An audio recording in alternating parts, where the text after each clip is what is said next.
Welcome to ML tutorial. आज हम पढ़ेंगे जीएसटी का एक बहुत ही simple topic, place of supply. जैसे कि आपको पता है, जीएसटी डेस्टिनेशन बेस्ड टैक्स है।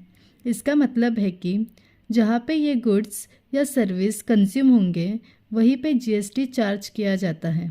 इसलिए जीएसटी में सप्लाई का प्लेस पता होना बहुत इम्पॉर्टेंट है। आज के लेक्चर में हम इसी टॉपिक के बारे में पढ़ेंगे।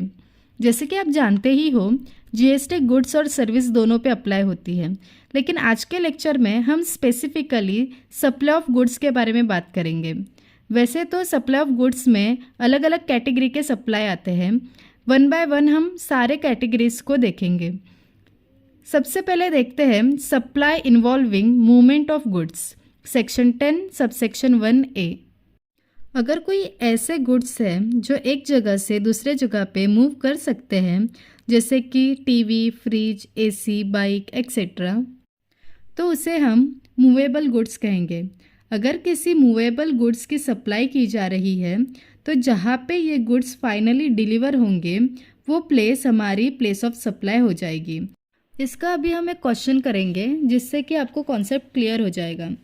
Mr. A of Nashik, Maharashtra sells 10 refrigerator to Mr. B of Pune, Maharashtra for delivery at Mr. B's place of business in Pune.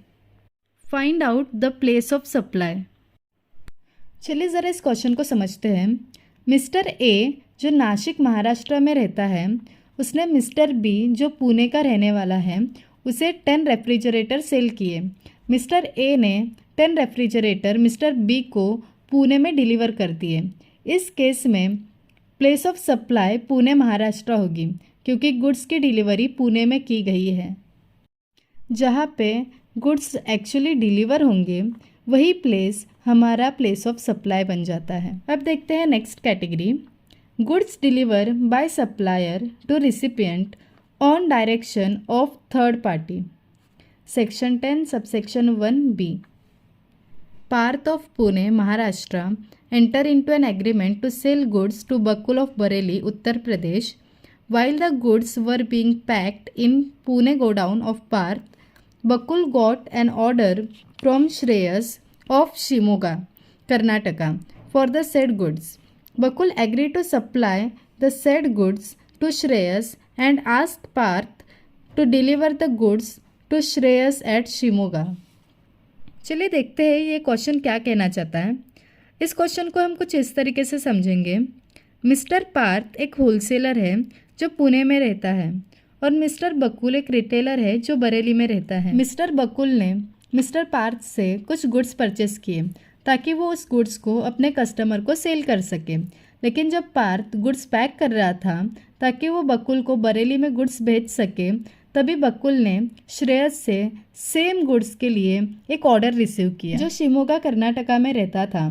बकुल ने सोचा कि पार्थ पहले गुड्स पुणे से बरेली भेजेगा, फिर मैं बरेली से उस गुड्स को शिमोगा भेजूंगा। इससे अच्छा है कि पार्थ को ही रिक्वेस्ट करता हूँ कि वो गुड्स की डिलीवरी बरेली में ना भेजते हुए डायरेक्ट शिमोगा कर्नाटका में भेज दे। पार्थ ने बकुल के कहने पे गुड्स की डिलीवरी शिमोगा में कर दी। इस केस में क्योंकि गुड्स शिमोगा कर्नाटका में डिलीवर हुए हैं, इसलिए Shimoga Karnataka place of supply बन जाएगी। आगे के केस हम नेक्स्ट वीडियो में देखेंगे। आई होप आपको कॉन्सेप्ट क्लियर हुआ होगा। मिलते हैं नेक्स्ट वीडियो में। Thanks for watching my video.